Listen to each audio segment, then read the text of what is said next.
Russia has launched more than 160 missiles for airstrikes as the country invades Ukraine. Explosions were heard in a number of cities, including Ukraine's capital, Kyiv.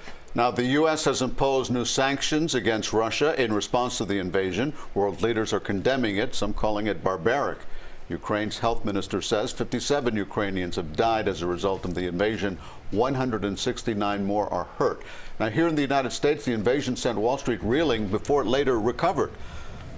Right now, we want to bring in Professor Alex Crowther with Florida International University. He has experience as a strategist and a political advisor and has served overseas. And Professor, thank you so much for joining us tonight. Today, President Biden announced strong sanctions against Russia. However, that threat has been looming for weeks, if not months at this point, and it didn't change Vladimir Putin's course of action here. Do sanctions alone send a strong enough message? And what other steps could the U.S. ultimately end up taking? So there's no agreement on whether or not sanctions work alone. There is a body of research now that indicates they don't stop people like Vladimir Putin.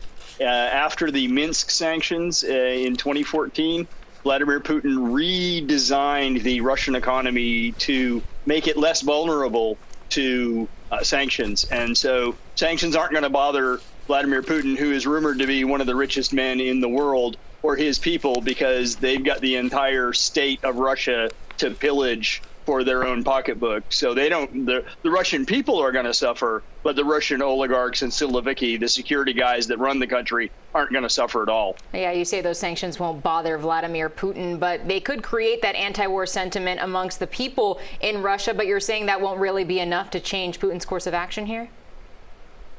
Well, you know, this is a tremendous opportunity. That's a great point. It would be wonderful if we could drive a wedge between the Russian people and Vladimir Putin, or even if we could push a wedge between the Siloviki and the oligarchs and Vladimir Putin, because this is really the only way we're going to be able to get rid of him. The Russian people themselves don't have the power to fire Vladimir Putin, unlike, say, here in the United States. Now, while you're speaking, we're seeing these heartbreaking scenes of Ukrainians just packing their bags and coming across the border. One lady saying, you know, I want to go to America. I'm thinking of Casablanca. I'm thinking of World War II when Europe was disheveled in this way and just turned upside down.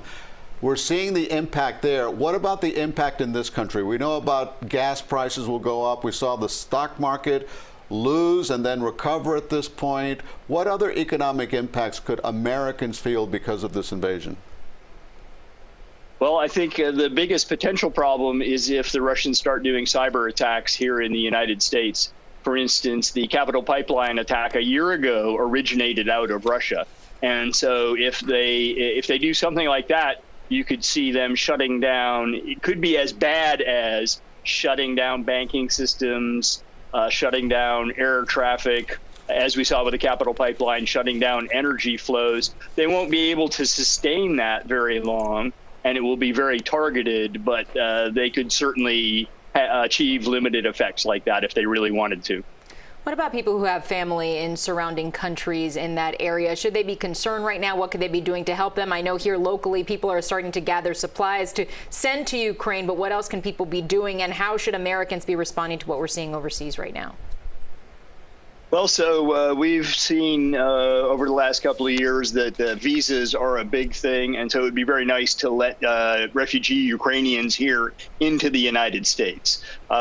Interestingly enough, many Ukrainians aren't fleeing. I have colleagues there, and one of my friend's father, who helped me when I was studying Ukrainian history, bought an AK-47 and body armor, and he's at home doing his podcast and waiting for his activation order. So a lot of Ukrainians are staying put. I don't think the other countries are going to have problems that we can help. What's going to happen is all these refugees that you see on the camera right now, they're going to end up in Poland or Romania, and they're going to have a refugee issue. And your friend with the AK-47 there in Ukraine will be facing the biggest land army in the world. I mean, how far do you think Vladimir Putin is willing to go in Ukraine?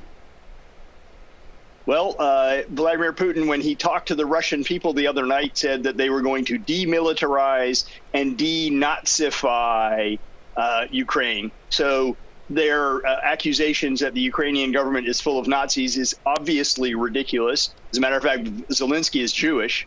But demilitarization implies dismantling the military. And the military, like any military, is spread out over the entire country. They've got command and control. They've got air defense. They're at airfields and stuff like that. So that would imply that the Russians would keep going until they were able to dismantle the Ukrainian military. Which could mean taking over the capital of Kyiv and ultimately just taking over the entire nation of Ukraine, which is a big country.